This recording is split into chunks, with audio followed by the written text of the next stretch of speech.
Assalamu alaikum wa rahmatullahi wa barakatuh.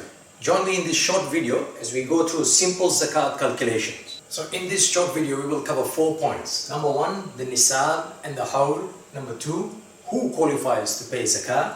Number 3, how much zakat should someone pay? And in that we'll cover the lower point or the end point. And number 4, what to do with my zakat. So point number 1, Nisab and Haul. To understand Nisab and Haul, we're going to use this graph. On this side, these are the thousands, 1,000, 2,000, 3,000, up to 10,000. And on this side are the months. Start with Ramadan, Shaban, Dhul Qa'dah, Dhul Hijjah, and go from Muharram back to Ramadan again. Alhamdulillah, the National Imams Council here in Australia has calculated for us how much is the Nisab for gold and silver. 85 grams of gold as the Nisab is equivalent to 6,330. The Nisab for silver is 476. So let us plot these amounts into our graph and see what happens.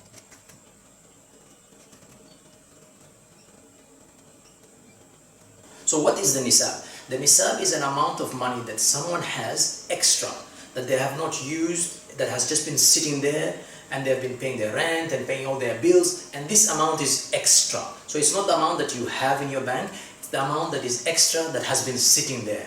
And the whole indicates that this amount has been there just sitting and doing nothing for a full year. So now on our chart we have the Nisab of gold at 6,300 and we have our Nisab of silver at 400. Now we move to point number 2. Who qualifies to pay zakat? So in this section we'll use examples of 3 people. Let's start off with a man by the name of Abu Bakr. So Abu Bakr starts off the year last year when he had around 3,500 and his money went up to 9,000. It dropped. He bought his wife a car. And then again he built up his money and then it went quite high and then again it dropped because maybe he went for an overseas trip. And come Ramadan, his money shot up and he was there in Ramadan. So this is the story of Abu Bakr. Now, question. Does Abu Bakr qualify to pay zakat? So remember the conditions are 2 things. The Nisab and the Haul. The Nisab, he needs to have that amount above extra, and Haul, he needs to have it for a full year. So does Abu Bakr qualify? So here, at the beginning, he has below. So in this area, he doesn't qualify. But somewhere on the 10th of Shaban, in Shaban, he had the amount.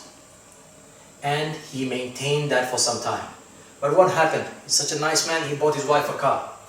And his amount went down. So when it reached here, again he disqualifies. Why? Why does he disqualify here? It's because he went below the Nisab. Then again, he built up his money and he had a lot. Then he went for that trip, overseas trip. And then again, that took out a big chunk and he started building it up again. So by Ramadan this year, let's say he has 10,500. So Abu Bakr has 10,500. Does he qualify to pay zakat? Answer? No. Why? He has above the Nisab, he's above, but the problem is what? He has not kept it for the whole, for a full year. He has disqualified a few times in that year. So for him to qualify, he needs to maintain the Nisab for a full year. Now let's get another example. We'll call this example Uthman. Now Uthman is a wealthy man. He started off at 10,000 last year in Ramadan, and his money just fluctuates up and down, up and down, up and down, up and down, and he finishes off at 11,000. Now, question. Does Uthman qualify to pay zakat? Answer? Yes. We need to go back to our principles. The Nisab and the Haul. Is he above the Nisab? Yes, he's way above. 6,000 here and he's at 10,000. And has he maintained this for a whole, for a full year? Yes, he has. He has always been. So, he qualifies to pay zakat. Now, let's look at another example. Let's call this one Umar. Now, this is Umar. And Umar, he started off last Ramadan with 1,000, fluctuated there, went up a bit, kept climbing, and is there. Now, does Umar qualify to pay zakah? Let's look. What are our two conditions? Number one, the nisab. Is he above the nisab? No. Has he maintained it for a full year? No. So according to this, Umar does not qualify. But wait, what's this other line? This is the nisab of silver. The nisab of silver was 460. So what does that mean? If we take the nisab of silver, does Umar qualify? Two conditions, nisab and hawl. Is he above the nisab of silver? Yes, he is. Has he maintained it for a full year? Yes, he has. So Umar qualifies for zakah. What about Abu Bakr? Abu Bakr definitely qualifies. He's also above and he's maintained. What about Uthman? Uthman also qualifies. So the scholars say it is better to use the nisab of silver because more people will qualify in paying zakah. More people will have the opportunity of achieving this fourth pillar of Islam. More zakah amounts will be there in the community and more people will be helped. Now, we move to our third point. How much zakat to pay? Interesting.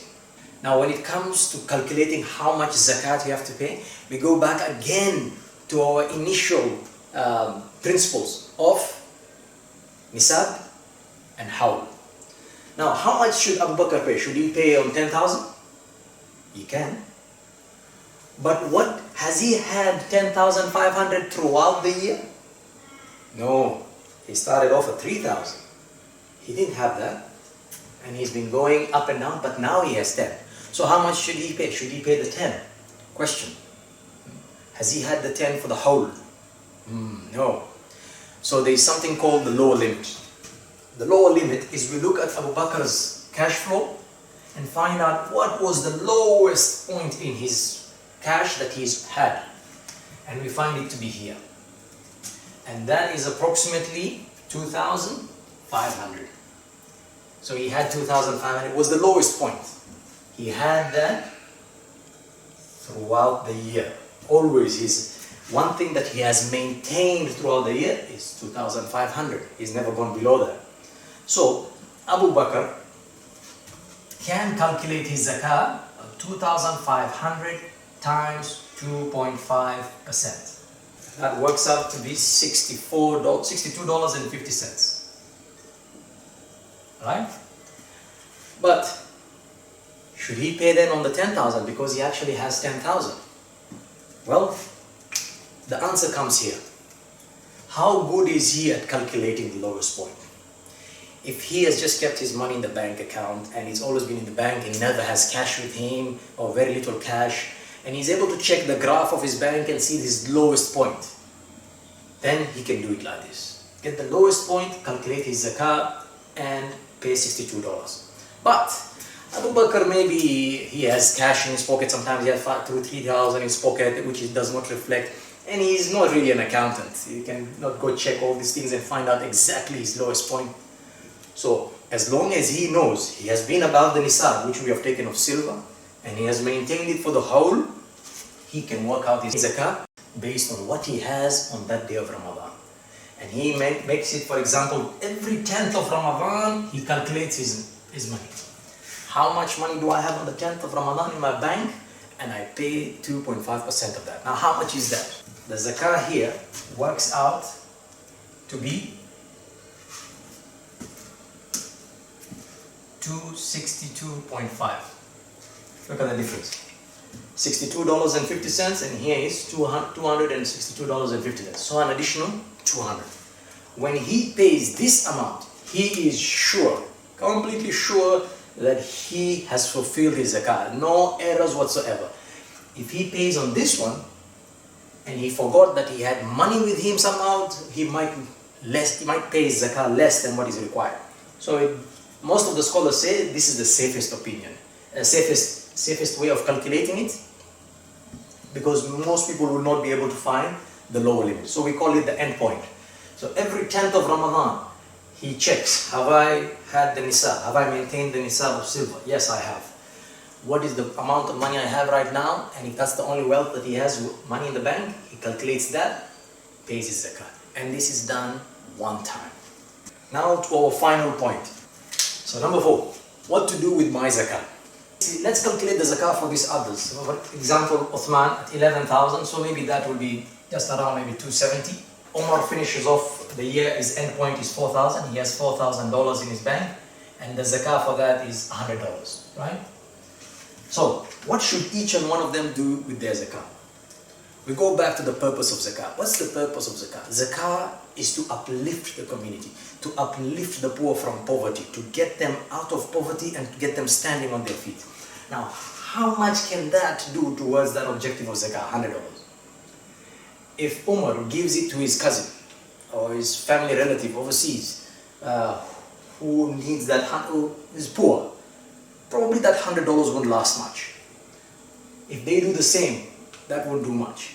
But if the purpose of zakah is to bring it all together in one body, and then this body puts all the zakah of the people together and then helps individuals to get out of poverty. The Australian population stands at around 25.2 million, right? And the statistics, the Bureau of Statistics says that 2.6% of that are Muslims, right? Muslims. Now, if we say out of those 2.6% there's children, let's just take 1%. 1% of the people, of the Muslims, are qualified to pay zakah. They meet these conditions. How many people is that? So that works out to be 252,000 people, Muslims, who qualify to pay zakah. And let's assume that each one of them just pays $100. You know, $100. So we just add 2 zeros. Now we're talking about 25 million. Now each of them gave $100. It's nothing, $100. Once a year. How? Once a year. They gave $100. But they all gave it to one place.